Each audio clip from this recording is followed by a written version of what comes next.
Right, hey everyone, it's Lee Ashby here from Motocross Memories Worldwide. As you know, I'm doing a special lot of Speedway interviews. I've got a real special interview for you this evening.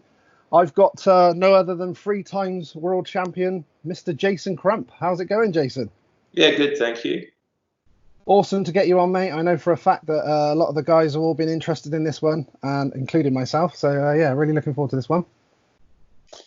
Yeah, well, a few things have changed just recently, so yeah. Yeah, that's the first thing I'm going to ask, actually, because I've got my set of questions, but I thought I'd get straight into that straight away. Amazingly, for the British Speedway fans, you were announced to come out of retirement for this year to race for the Ipswich Witches. How did that all come about? To be honest, it all started back in late January in Australia.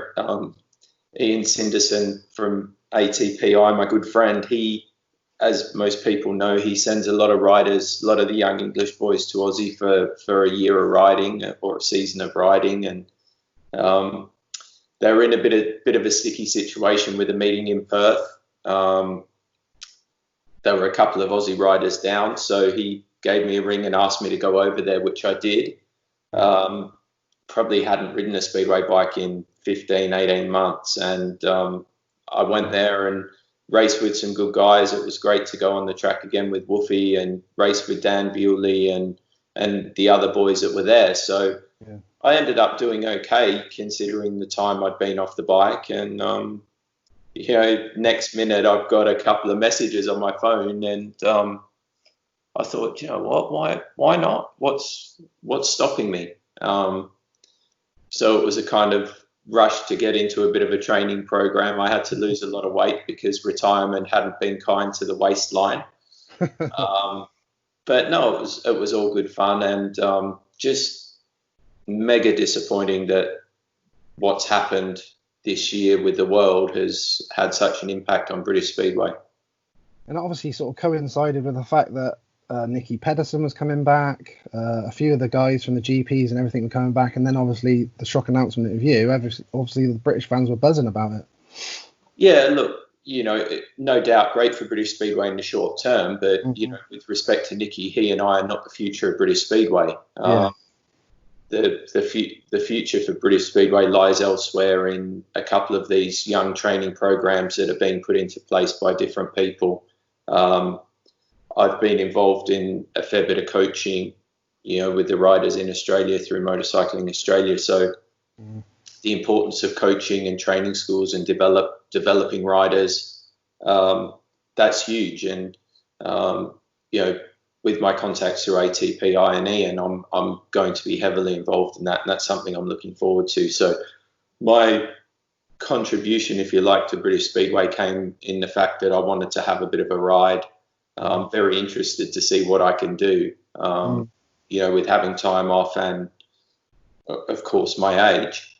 But I still feel I've got a lot to offer younger riders in trying to develop and help them.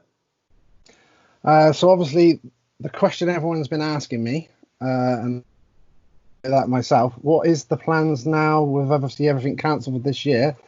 Are you gonna ride next year for the season, or? Well, yes, as it stands at the moment, yes, I would still plan to ride next year, but things change. Chris and Ipswich may not be able to fit me in. You don't know what the plans are. I mean, again, going back to saying that it was good for British Speedway, then yeah, it was an exciting announcement. It got people excited, but we've seen that happen before, and teams get taken apart from one year to the next. So my plan is to be with those guys next year and to race in Britain. But good news. That's good news. That's good news. So that everyone will be pleased. I actually think that there's a huge point has been missed with the whole COVID thing, and that it's this year's been suspended. It doesn't mean to say that we're going to get to March or April of 2021 and not have some sort of issue along the line. I think that's why Polish Speedway, the way they've managed to do it, and the way they've put their program together, they put a huge program together. See, not ideal for the riders at the beginning, having to go over there for 2 or 3, 4 weeks, whatever it was, to be quarantined and isolated and tested and blah, blah, blah. But we're lacking a little of that with the speed of this country, because COVID is maybe something that we all have to deal with in our lives for the near future. Did you see the pictures of all the Polish supporters hanging off of them crane things and everything, watching the Speedway? I've watched a little of the racing, but I haven't sat down and watched the whole shows. But, whatever you want to say about it, it's hats off to Poland, because they've got racing going on. And, riders in Poland are in employment, and Speedway's continuing. Yes, that's all good. Okay, then. Next question. How did you get into Speedway, and what was your earliest memory of the sport? My early memories are probably similar to yours and Lee Kilby's, in the fact that, we were all at Swindon every Saturday night. And for me, in those times, it was more fun to go and hang out with you guys and run around than watching the Speedway. So my earliest memories are from that time and that era. Yeah. And, it's funny to think that we're all still involved in it in some way or another, really, now. It's really cool. Yeah, I remember we all used to be running round tyres, pretending to be Speedway riders. Yeah, absolutely. Cool memories. Okay, cool. Next one. What riders did you look up to and idolise when you were young, and why? And did you ever get to race any of your heroes? Yeah, well, again, going back to that time, we were associated with Jimmy and Per quite a bit, because they were in Swindon as well. So I was very lucky that in my formative years before I was racing Speedway, that I got to know those guys, when I was a 10-year-old kid. And, for me, Per was the ultimate rider, and, what he could do on a bike was pretty phenomenal. So he and Jimmy both were huge influences in my career, especially in the early years. Jimmy and I became, say we were really rivals, because his career was on the downward slope by the time I was kind of going well enough to become world champion. We had the team together, and Jimmy helped me in many, many ways. And to answer the question, those guys were my heroes in Speedway, and in Per's case, a hero in life as well. Yeah, I've definitely arranged one with Per, so that's going to be awesome to speak to him. But I'll definitely be chasing Jimmy, that's for sure. Right, next one. Who were the toughest riders to compete with in the British League in your British League racing days? When you go back to my time in British League, there was some tough riders to beat.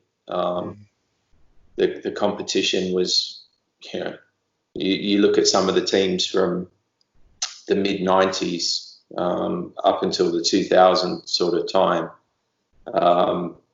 there were tracks that were hard to go to, and you could ride your nuts off all night and come away with 9 or 10 points. So, guys like Ricardson and Golub were tough to race, whether you were racing in British League or Polish or Swedish League, and even harder to beat in the Grand Prix. So, if I had to single it out, almost impossible. Hancock, Hamill, Adams, Ricardson, Golub, Nicky Pedersen was tough to beat wherever you raced. So it was. You even raced in the Hans Nielsen and Eric Gunderson era as well, pretty much, didn't you? Well, I never raced against Eric, but yes, I raced against Hans and Tommy Knudsen. They were tough guys. Gary Hadlock, Mark Lorem, Screeny. You say it like that, but then you put Martin Dugard at Eastbourne, and he was as hard to beat as Lee was at Swindon. Yeah, specialist at the track, yeah, for sure. Okay, cool. Was there a certain bike or engine that you rode over the years that was a bit of a particular favourite? And can you remember the year and why that was, etc.? I think actually, if I'm honest about it, I go right way back to the year I rode at Swindon in '93, and Speedway was a little simpler then because the laydowns weren't really in. I think that year at Swindon, I started working with Otto Landhammer, and he he did the engines for me. I was a kid, and the engines I had that year when I was riding at Swindon, I rode at Swindon, at Rye House, at Exeter, at Sheffield, just everywhere. And it seemed that you could get away with it then. It's a little different now.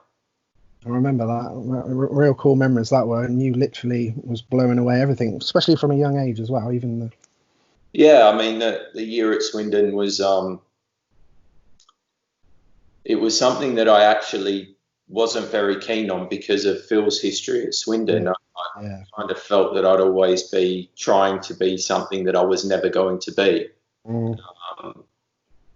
But with, Martin Yates was a team manager and Roscoe was in the team, and it was a good team to be in, and helped me develop as a rider. Having the Abbey as a home track absolutely helped me develop as a rider. And between being at Peterborough in 92 for my first year and then going to Swindon in 93 for my second year, I actually consider myself very lucky. The first year I had fantastic teammates that are lifelong friends, Mick Poole, Stephen Davies, and then going on to Swindon with Roscoe and, Steve Masters in the team, another couple of guys. Roscoe was already a lifelong friend, and you make more Steve and Glenn Cunningham, and it was a good time in my career, and I'm very, very happy with the choices. Looking back, I'm very happy with the choices I made in the early stages. At that time, did you actually feel the pressure of obviously having your dad as Phil, and there was a bit of a legend at Swindon anyway? I guess maybe a little bit when I went to Swindon, but apart from that, you put more pressure on yourself than anybody can put on you anyway. So, it was only my own feelings and dealing with it myself. So the year at Swindon was different because for me personally, that was just always going to be a 1 year show. I knew that that was my second year in the second division, and I knew I wanted to go to the British League as it was then. And so it was never something that I knew, or I was hoping it wasn't going to be a long-term move. I wanted to be in the top league. Did you actually ever get the opportunity, or was the chance ever there to ever ride for Swindon again when they were in the top league? I did speak to Roscoe the other night and say to him, even when your comeback, was it even possible? Did he speak to you about coming to Swindon as well, actually? I don't think so, because, Lee was obviously cemented into the foundation of the Abbey Stadium. So the way everything worked, it was probably highly unlikely that I was ever going to be at Swindon again. The race night at Swindon didn't suit me. The Thursday night before every Grand Prix, probably one of the reasons why I never rode for Ipswich earlier than now, was the fact that, yes, we all have to race on a Thursday here or there before a Grand Prix, but I didn't want it to be before every one. Every week, yeah, that's a major commitment, isn't it? Okay, cool. Next one I got. What were your favourite tracks in the British League and why? Well, people would think I'm crazy, but the old Bellevue track was a track for some reason. The first time I ever went to Kirky Lane at Bellevue in 1994 was a wet, horrible night in April. I'd probably done 3 or 4 meetings in the British League at that stage, and I got a 15-point maximum. And from that point on, as an away rider, I always went well there. And when it was my home track, it was bread and butter Speedway. For me, it was like going home every week. So from a home track advantage point of view and being able to get yourself, I guess, dialed into a track, well, that was the best track in the country for me. And, 99% of visiting riders didn't like it, so made it even better for me. Yeah, Lee actually mentioned that the other night. He said that was the toughest place to go, you being there and racing you there. Yeah, and that was half my battle with these guys. It's hard to beat Lee or Tony or Nicky or whoever anywhere. So to have your home track somewhere that they're not that keen on going, it makes it easier at times. What were the tracks that you didn't like? Didn't get on with too well? Tracks never bothered me. I never rode a track. I only ever rode my bike around a track. So I figured if I rode my bike well enough around any track, it was the same. Great mentality then for first player. What were did you have a favourite set of levers, Cavalars that you wore over the years that you liked particularly? Never. No? Never. It was just a set of work clothes. You put the work clothes on every day to go to work. So that was it. Perfect. Okay, cool. Did you have any superstitions or anything you had to specifically do? Absolutely terrible. There's that many of them that we couldn't even start. But yeah, I'm a superstitious person. So many of them. Was it the same underpants or anything like that? Oh, I think as a speedway rider, you develop because you ride so many different bikes, and today you wear a black suit with yellow, and tomorrow you wear a red and white one, and the next day you wear a green and yellow one. So that side of it, no. But routine and superstition in the routine was, we don't have long enough to work all that stuff out. Okay, cool. Next one I got. You won an amazing 3 World Speedway titles, obviously individual ones. What do you remember about them? And was there any special ones more than the other, or? Everybody who wins a world championship is happy to win one. For sure. So the first world championship you win is always special. And, for me, it was like, whatever you want to say, I was unlucky, unfortunate, didn't work out for me. But to finish second for 3 years in a row, to be under as much pressure from myself as what I was to try and become world champion, the first world championship is, you can nearly match it. Not quite. So was it more? It must have been a massive relief as well. Oh mate, I was by the end of 2003, I was absolutely at the bottom of where you could be as far as wanting to be a speedway rider, and it took me the whole off season to even want to ride a speedway bike again.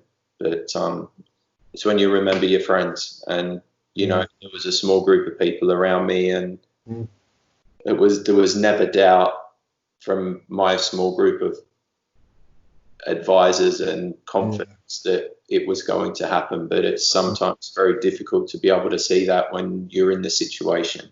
Yeah, very cool achievement though to get 3. Amazing. Next one I got. Did you have any injuries during your riding career that you felt held you back at certain times from achieving even more? And if so, what was that? I think I was very lucky with injuries. Obviously, when I buggered my arm up, that was the initial injury was a problem because I had to have surgery and get back riding again straight away. But the knock-on effect of that through 2010 was hard to deal with. To say it made a huge difference in the outcome of the year, I don't really think so, but it definitely affected in the World Championship year I'm talking about. Yeah. Definitely in my league racing, it became much harder for me after that because I wasn't physically able to do everything I wanted to do.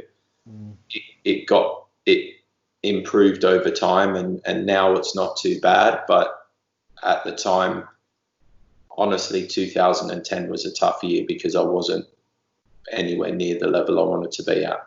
Yeah, it's a bit just more of a frustrating thing at the time.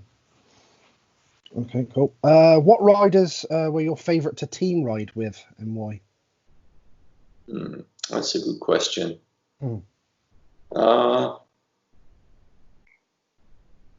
Again, when you go back to my first year in the UK, Mick Poole and Stephen Davies were very big influences on how things happened, and they were both very team-orientated riders. So I didn't really have a favourite team rider, but you develop differently with different riders. I mean, for example, at Bellevue, Screeny and I could, I would like to think that I could ride him home against any level of opposition at Bellevue, and he would probably think that he was just doing what he could do. So, you look at it differently as team riders, but to be honest, I didn't really have any bad teammates. I think everybody respects each other in the teams, and the most difficult place to be a team rider was Poland. In the earlier days in Poland, everybody was just going for it.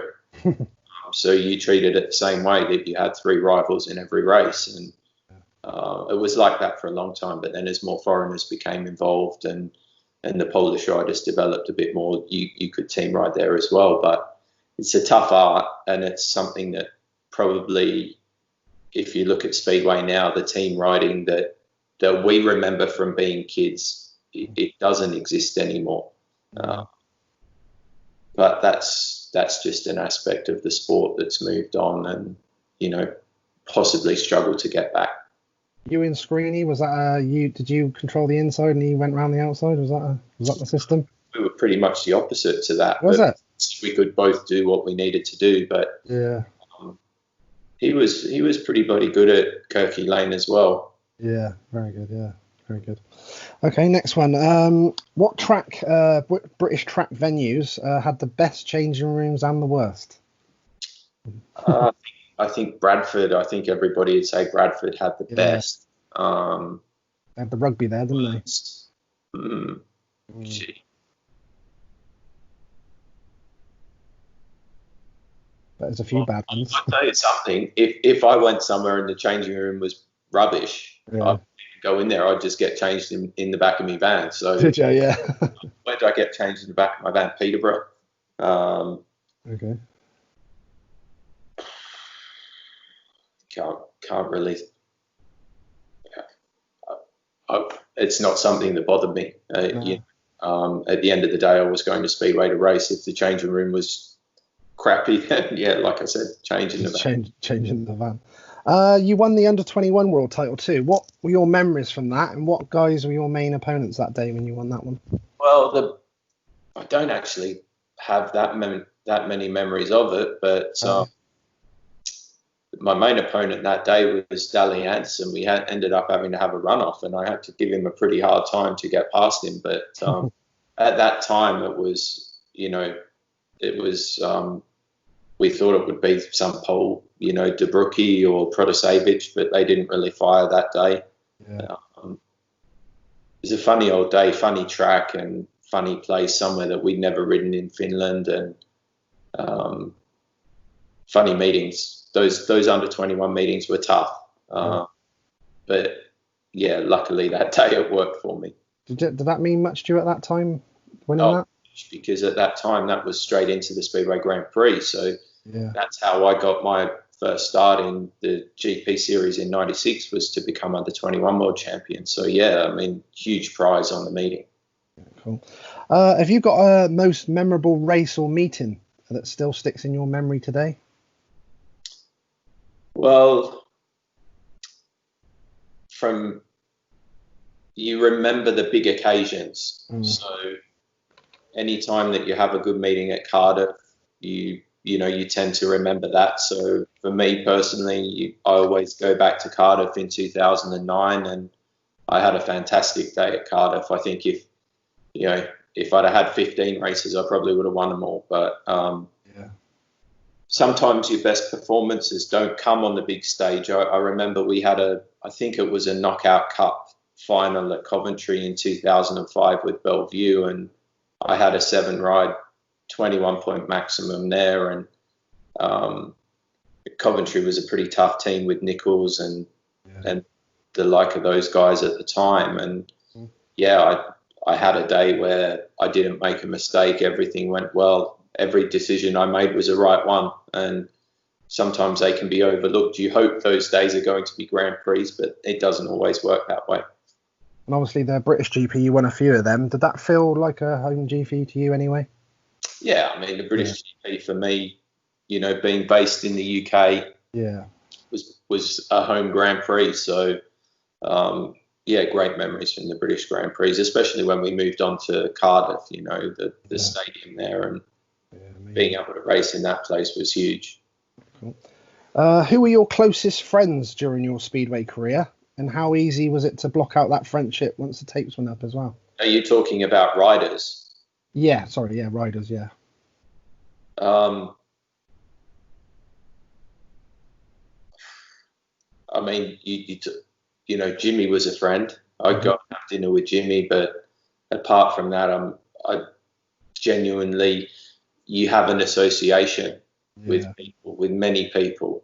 You know, it's difficult to define a friendship from a professional a professional respect for each other. So, I had, you know, I was friends with Mick Poole and Stephen and Neville Tatum and Roscoe and Boise and, you know, and stuff like that. But we didn't really live in each other's pocket, and we weren't going for dinner 3 times a week as mates or going down the pub or whatever you want to do. But as far as the top level of riders go, I mean, Lee and I, if we were traveling, we would, you know, have a meal together if we were together and that sort of stuff. But friendship with people that you're competing in the World Championship or racing with is your associates, really, more than friends. Okay, cool. How important was it to have a mechanic that you trust and knew you well? And what mechanics did you get on with best and why?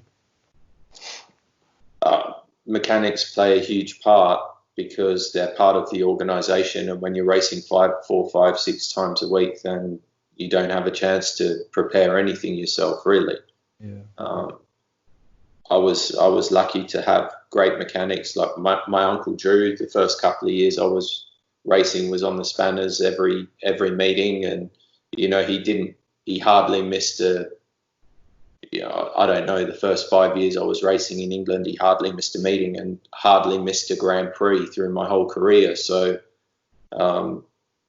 it's hugely important to have people around you that you trust. Mechanics are a funny beast because it's sometimes difficult for the mechanic to remember that he's preparing a bike for somebody else to ride, and sometimes they get to the point where they think they're riding them themselves. So can be a fine line with the mechanics. Yeah, not an easy job for sure. Do you have any regrets from your Speedway career at all? Was there any teams that you wished in hindsight that you never rode for or anything like that? Well, of course you have regrets through your career. I regret that I didn't fill the fuel tank up myself in 2003. You know, that's a huge regret that I went up past somebody up the inside and got excluded. But on a whole, I think, you know, things kind of balance themselves out, you know. So, of course you have things you would do differently, but you wouldn't know that you should have done it differently if you didn't make the mistake in the first place. So if you continually regret doing something, then change what you're doing. But if you make a small error but you don't do it again, then it's just something you've learned from. Experience. Okay, cool. Can you tell us a funny story from your racing day memories? About who? Anyone you like. Name drop Roscoe if you want. I can tell you a funny story about Roscoe. Actually, one night at Reading, they always used to bring plates of sandwiches into the changing room at Reading, and Roscoe was in the shower for about 20 minutes like normal, and the tray of sandwiches was in there. So Boise and I unzipped the kneecaps on his leathers and stuffed his kneecaps in his leathers full of sandwich. Cool. So another one. I was on the plane with Jimmy one time flying to Sweden, and he had this plastic waterproof jacket. And at the time, SAS used to give you these boiled eggs cut in half with I don't know what sort of fish they were. They were like kippers or some really stinky sort of fish. And Jimmy went off to the toilet and left his jacket there, so I unzipped the top pocket of his jacket and put these kippers in there. Oh god, so that was smelling for a while. Did he realise? How long did it take him to realise that then? The next 3 hours in the car was like it was bad for me, but he wore it for like 3 days. So Oh wow. our stories are tame compared to what the boys do nowadays, but Yeah. funny, harmless stories. Yeah, that's cool. Cool memories. Who were your biggest influences in your speedway career and why? Well, my grandfather was a huge influence on my career, and my uncle and my dad and my wife. And I think it's very easy to forget that, honestly, there's maybe 4 or 5 people that are huge influences on your career. Yeah. There's different people at different times give you input. Roscoe, for example, was a huge sounding board for me always. Yeah. And I knew I'd get a truthful answer out of him. And Per was the same. And you go through the team managers. I had Speedway Brand at Vetlander and Marek Cieślak in Poland, and they become big influences on your career. John Perrin was a big influence on my career in different ways. But the small circle of your family is always and will always remain to be the biggest influences on your career. Great support system to you all around. Yeah, cool. You won obviously a lot as a team rider and as an individual. Did you prefer to be part of a team, or did you rather down to you as an individual on the day and all that?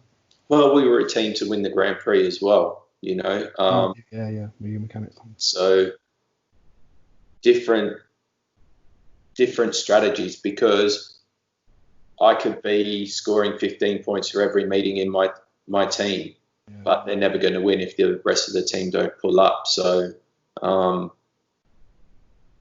as selfish as it sounds, there was times when I could come away from meetings at Bellevue very, very happy. Unfortunately, the team may have lost. That's how it works.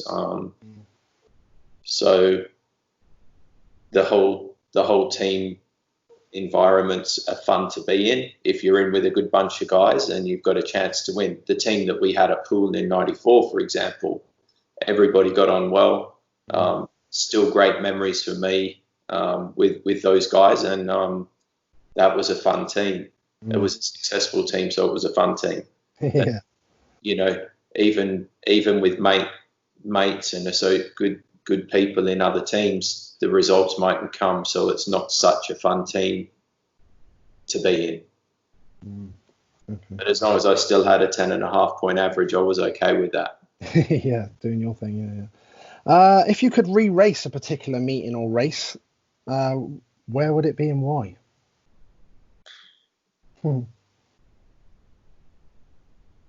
Probably one of the last 2 Grand Prix of 2003 or the first Grand Prix of 2001. Okay. Reasons? I know, but... Well, the first Grand Prix of 2001 was a disaster for me. The next 5 Grand Prix, I had 2 firsts, 2 seconds, and a third, but I didn't win the World Championship. And Tony kind of, he had the same results in the first 5 Grand Prix, and he could obviously take his foot off the pedal in the last one. Yeah. I started poorly, and it cost me a World Championship that year. But 2003, the end of the year, kind of just piled against me a little and didn't work. So any of those couple of meetings would have been good to be able to restage. Yeah, that one got away. That was a close one. What do you personally feel were your best achievements in Speedway? I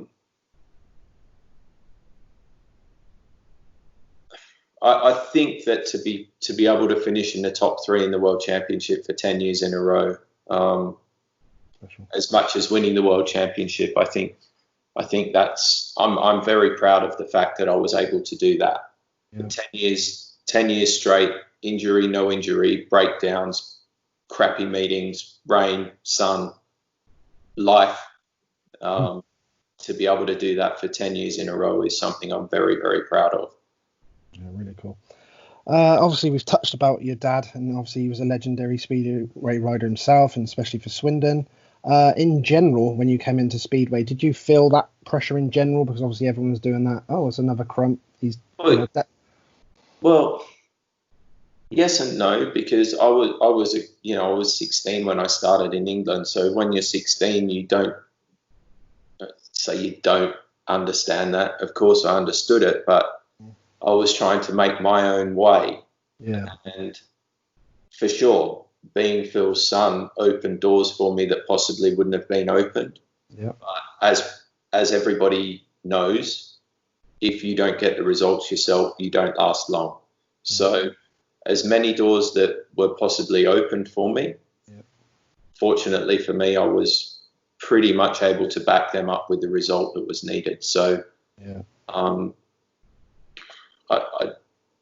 I don't say I felt pressure. It was a different sort of thing. I put a lot of pressure on myself in my early career, and I was pretty hard on myself. So yes and no, difficult question to answer, but the fact of it is that maybe people paid more attention to me because of who I was. Was that a good or a bad thing? I can't answer that. You always seemed very driven from a young age anyway, like you were going to do the business anyway, personally, I was driven, and every Speedway rider's driven. So to answer the question, no, I don't think so. But, I was driven in my own way to achieve and get the results that I wanted to get, doing it my way. Cool. Was there any riders that you didn't get on with too well and always seemed to be clashing with on the track? Was there any guys that you didn't really enjoy racing with much?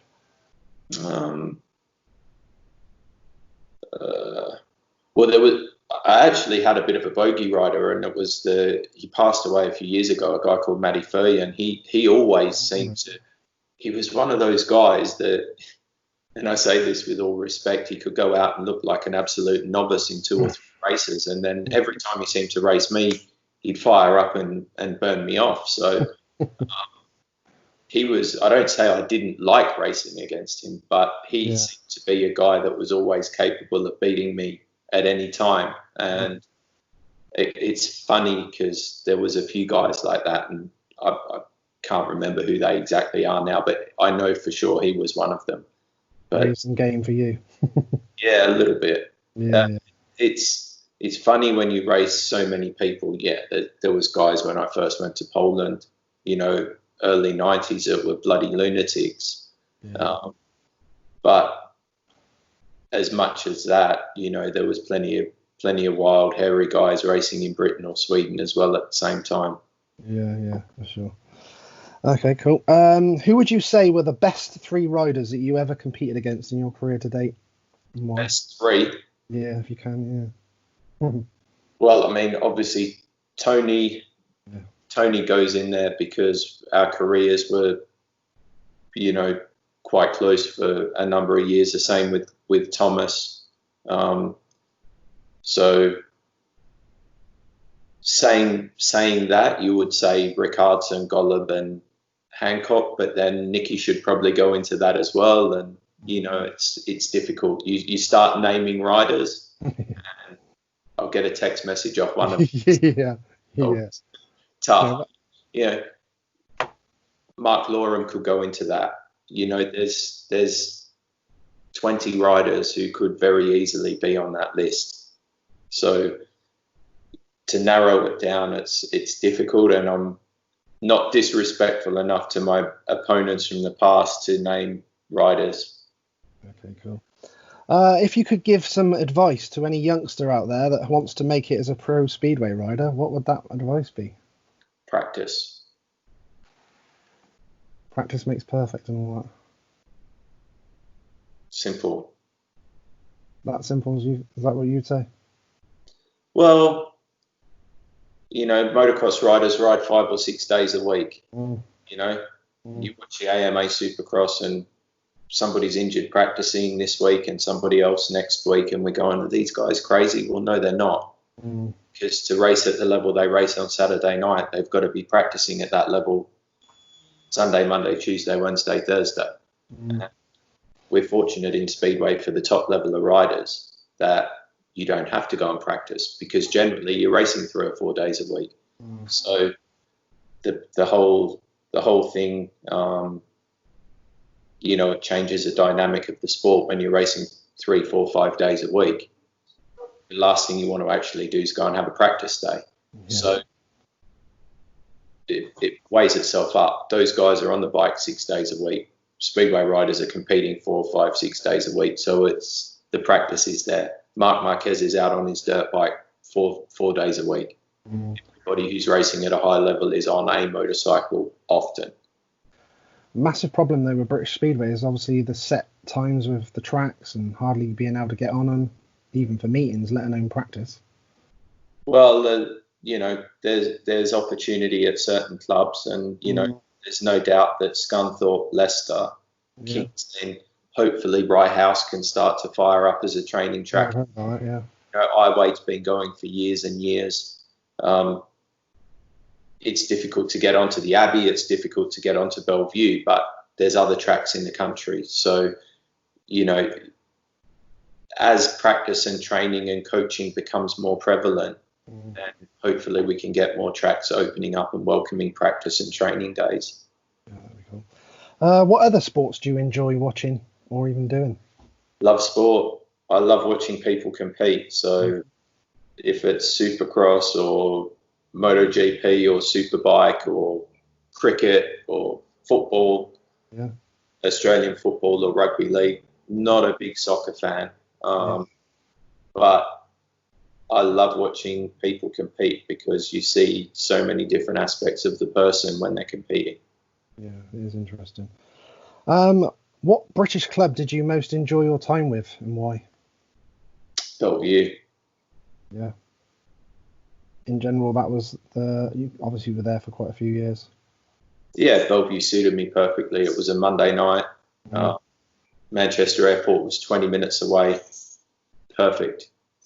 What was that, after Poland on a Sunday, I gather? Would that have been, yeah? Well, I couldn't understand why nobody wanted to ride there because, as I said, the tracks never bothered me. And I looked at it and I knew I was going to be, half the time I had a Speedway Grand Prix on a Saturday, 90% of the time I had Polish League on a Sunday. Yeah. So to use your trip back from Poland to go to your next meeting was, to me, it made perfect sense, and that's how it worked out, and it was perfect. Yeah. And I was still there if I was going to Sweden on the Tuesday. Yeah. Yeah. So I could go into Manchester. I was in England every Monday of the season. I never went home, but I was in Manchester and then back out to Sweden. Yeah, and I suppose if you'd have rode with a team, like you said, Wednesday, Thursday, then it obviously gets close to the GP and all that. And yeah. Not cool. Right, okay. Obviously, throughout your era of racing, the Aussie Speedway strength in depth was majorly stacked. So many great Aussie riders. Did you guys all get on great, or was there obviously a lot of rivalry with you Aussie guys as well? Well, of course there was rivalry because we all wanted to be the top Australian, and all the way through that time, basically Lee and I were the top two Aussies, and Sullivan came in for a short period of time, and he was strong in 2002, and honestly after that he kind of went down a bit, but it was never really, for me personally, when we rode for Australia, I was always prepared to put my own, I don't say ego because everybody's got a big ego. I was always prepared to be part of the team. Yeah. And if you got to take one for the team, well then you do. And I think for a couple of years we were quite successful. I think that in truth, I think that the Australian team underperformed in the Speedway World Cup consistently. There was years when Lee and myself and Todd, Boise, Sullivan were in there. Man for man, we were the best team in the world, and we consistently failed to produce it. So I think most other most of the other teams would generally look to us as being the team to beat. Yeah. And yeah, we kind of we stuttered a lot in World Cups. Did you enjoy that part of it, the World Cups with the Aussies? And I can't say I always did. I always found it by that time of year, fatigue was always starting to set in. I kind of looked at that time of year as a time of year that I could have a week off and, you know, be with Mel and the kids. But yeah, I don't know. I look back at the World Cup thinking that Australia should have won a minimum of double of what we won. We were, you know, we were involved in a couple of good meetings. Reading in 2006, we kind of buggered the final up a little bit. Poland in 2009, it came down to Lee having to race Golub in the last race. Could I have done differently? Maybe, but it's a toss of the coin to beat Golub in Poland, so who knows? Yeah, sure. All right, I've got about 3 or 4 more for you. What do you make of the new Bellevue track? I think it's a hard track for good riders to show that they're better than others. Bit of a leveler, everyone likes going there. It's quite an easy track to ride and go fast on. So the complete opposite of the track 250 meters away. You know, you see Bewley or Fricky get in front at Bellevue and they go like buggery, but 3 races later you see them get behind somebody who's looked maybe ordinary all night and they can't do a lot. They can run over the guy in front of them, but they can't go by. I mean, as a facility for Speedway, it's fantastic. You know, the track throws up racing. There's a few really fast guys that may be able to break away a little, but generally it's pretty tight.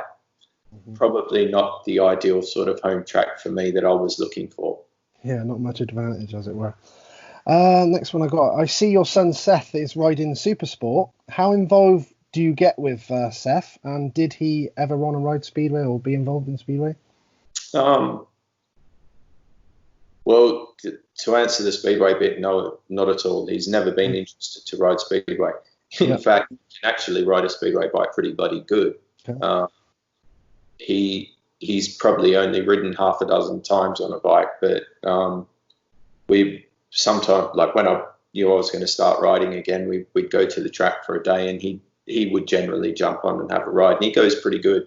The road racing side of it, I mean, that's his thing, and yeah, he's in a great team this year, MSS Performance, Kawasaki, and he, you know, we'll have to see how he goes. He had his first test at Silverstone last Friday and ended up second fastest over the day. So like with everybody, his future's in his hands, and the results get you to the next step. Talented young man then, so you must be proud of that. Oh yeah, you know, he's a good kid, and our daughter too, she's a great kid, and you know, she's at uni doing her stuff, and he's chosen to have a go at the motorbikes, and you know, yeah, of course you're proud of your kids, whatever they're doing, so they go okay. What did Seth start again? I lost that. What does he think? Sorry, what does Seth think about your comeback for his dad then? What does he think of it? Yeah, well, you know, as a family, we planned on being in the UK all year and being here, and you know, it would have been a busy year. He racing every other weekend, and me racing a couple of times a week sometimes. So I would have been on the spanners of the weekend, and he was on the spanners midweek. So it would have been pretty cool. Yeah. Hopefully this happens next season then. What have you been up to in general when you obviously retired initially from Speedway? What was you doing with your time before that? I got pretty fat. No, we loyal to Australia, so we kind of roll around doing that, and you know, with Seth's racing, that takes up a fair bit of time, and life in general, things move quickly, and you know, you take another year off. The time it seems to tick 1 year off to the next seems to get shorter and shorter. So just living our lives. What's a day in the life of Jason Crump like at the minute then? Go again. What's a day in the life of Jason Crump now then? What does that entail? At the moment, not much. I'm actually we're here in the UK and just getting a few things in place. Obviously, the disappointing news came through the start of this week about the Speedway not happening.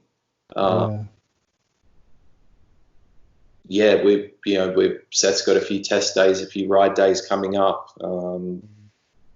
Just rolling around, catching up with a few people here and there, and yeah. Okay, cool. What are your social media usernames if people want to follow you or keep an eye on what you're doing? Jason P. Crump.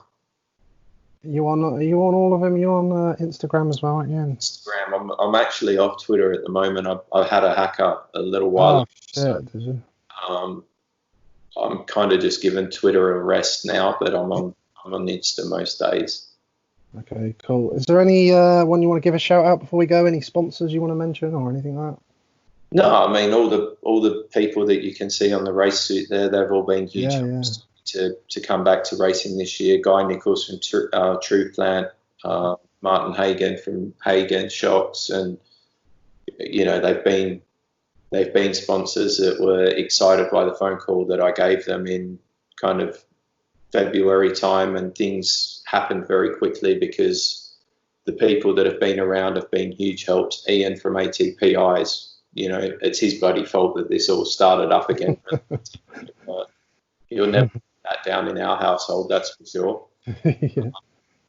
So yeah, it's been good. I actually went to Kings Lynn on Wednesday to watch some boys having a practice up there, and I start with the No Limits training next week. We're at Kings Lynn for a couple of days, so that'll be exciting to start working with a few of the British boys. We've had them up to our place on the Gold Coast in Aussie, so yeah, I'm looking forward to it. So have you got is there plans now to do any like practicing yourself for the rest of the year, or how's that going to work?